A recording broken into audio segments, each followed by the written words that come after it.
section of leaders from Pokot and Baringo County have protested against the shoot-to-kill orders issued last Friday to help end the current wave of insecurity in Baringo. The leaders at the same time expressed concern over the recruitment of more than 500 national police reservists, saying the move would escalate the wave of killings in the region. The leaders have also accused Deputy President William Ruto of taking sides in the conflict and asked President Uhuru Kenyatta to take charge of the situation. They claim the operation to flush out bandits was targeting one community and could trigger more violence if implemented. To keep us up to date with that, let's now speak to our reporter Elvis Koskei, who's joining us live from Elgeyo Marakwet County. Elvis, we linked up just a few minutes ago. You were giving us the general feeling on the ground. There's been so much happening in the past 2 weeks in that area: the shoot-to-kill order, the commissioning of more than 250 reservists. Do residents feel that this is enough? Do they feel safe now? Thank you, Akisa. Amid criticism from section of West Pokot leaders, here in Elgeyo Marakwet County, the feeling is different. Residents and other leaders feel that the shoot-to-kill order that was issued by the Deputy President on Monday, when he said that the government will protect each and every police officer that is discharging his mandate as it is bounded in the Constitution. They say that that shoot-to-kill order may restore normalcy, or will be able to return normalcy in the region. So I've been able also to talk to some of the security officers on the ground, and they say there is a relative calm amid the tension that we saw earlier last week in the region. All right, Elvis, we will be speaking to you later on in the second bit of this bulletin. Thank you very much for joining us here. And of course, that forms the basis of our discussion. Joining me in studio is Police Spokesperson Charles Owino. Thank you very much for coming into studio.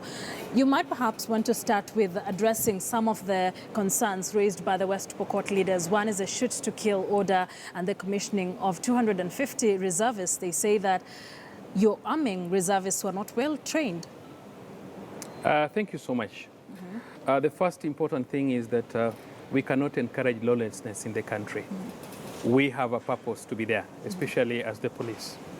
And we have always seen situations where people want to commit crimes and they want to go scot-free. That is not the case. Actually, we would thank the executive for their boldness in coming up strongly to say that persons who break the law, and in a manner that, for example, you use firearm to kill a woman and a child, that cannot be tolerated.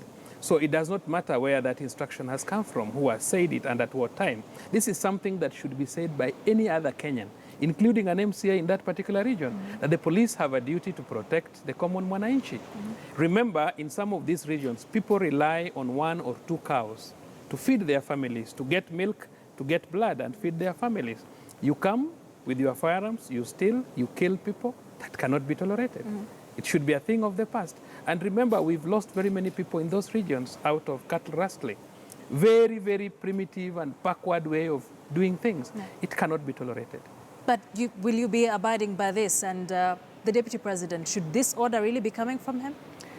You must understand one thing, that under the 3 arms of government, the police fall under the executive arm of government. When you elect in a president and his deputy in the current law, these are the heads of the executive. And the police is the tool of the executive. When Al-Shabaab were busy here killing people, it was their duty.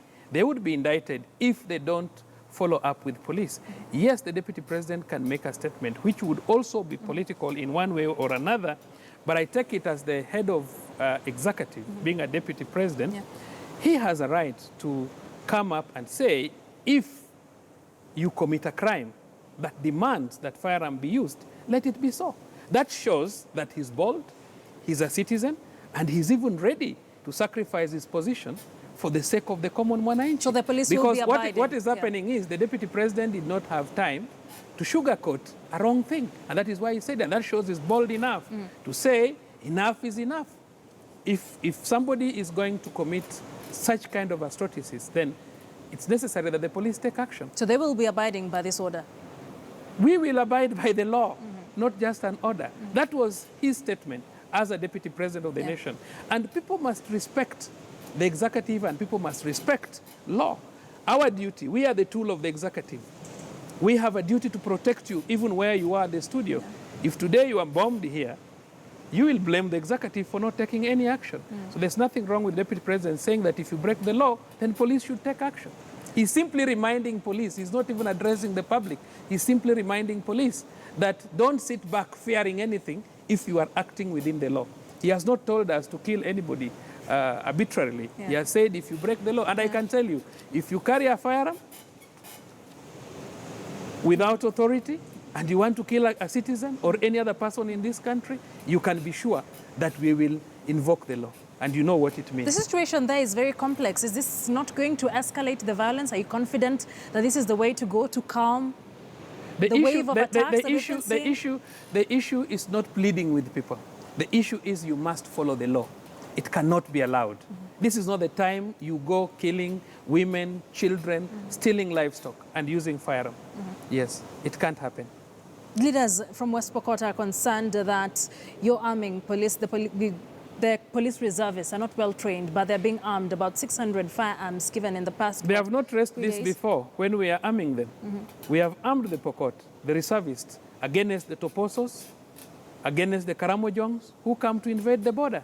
And the reason is these areas are vast and you don't have police stations everywhere. We have police stations in specific areas.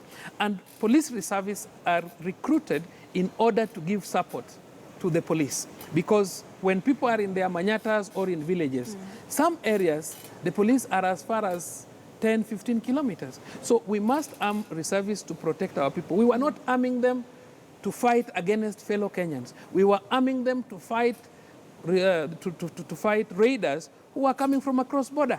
Because we have raiders. Why should you shoot your brother? Why should somebody from Baringo shoot somebody from Pokot? And why should someone from Pokot come and shoot somebody from Baringo? Do you think there's political interference in the situation in these areas? I can't say that because as we deal with if a case arises, we deal with a particular case. And this is the time you have seen, even at the level of a deputy president, saying that, please protect Kenyans. Protect a brother against a brother. So we are saying that we have always armed our reservists to protect the public. Because sometimes we are far and they give us support. There are also situations where some of these terrains are very difficult and you require persons who have been used to this terrain to support the officers that we have. So I can say that there's nothing wrong with recruiting more reservists if need be. Yes. The issue of cattle rustling and insecurity in Baringo, West Pokot and Elgeyo Marakwet seems to be a perennial one. It comes when action is being taken, then erupts. Why does this keep happening? And do we have a lasting solution to the situation in those areas? Yes, I think government has done a lot when it comes to issues of cattle rustling for very many years. And we have also had disarmaments and so on and so forth.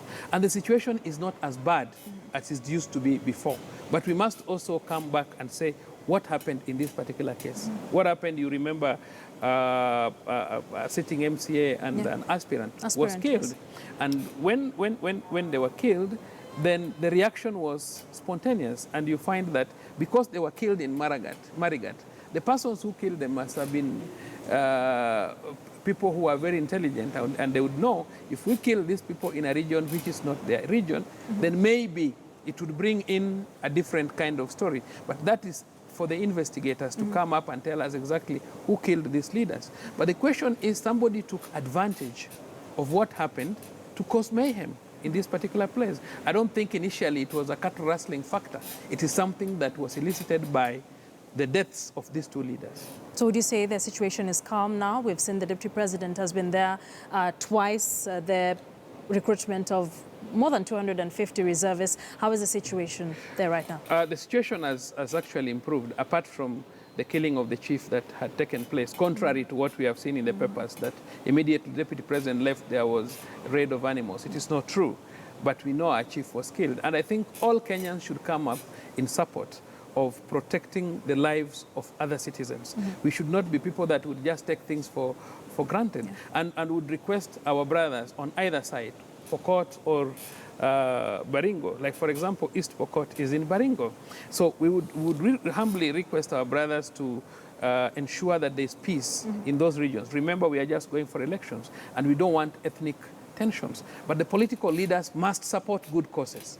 Because today, political leaders of another divide may think they are being targeted, and then tomorrow... Which is the case, actually. Yeah, and then tomorrow, when the other one comes. But you see, what they are doing is politics. They want votes in August. And it doesn't matter what their supporters do. So at this time, if you don't support the criminal action of your supporters, then you lose your position, and they don't want to lose their position, meaning they are not patriotic enough. If they are patriotic enough, they should do what the deputy president has done, that he's ready even to lose his votes in those regions, just for the sake of the security of the ordinary mwananchi. So those leaders who are supporting criminality are simply cowards. They are simply supporting those people, knowing very well that the support they are giving is wrong because they are looking for votes. All right. Yes. Thank you so much for speaking to us on KTN News Desk. Charles Owino, spokesperson of the police. Thank you very much for coming in. We close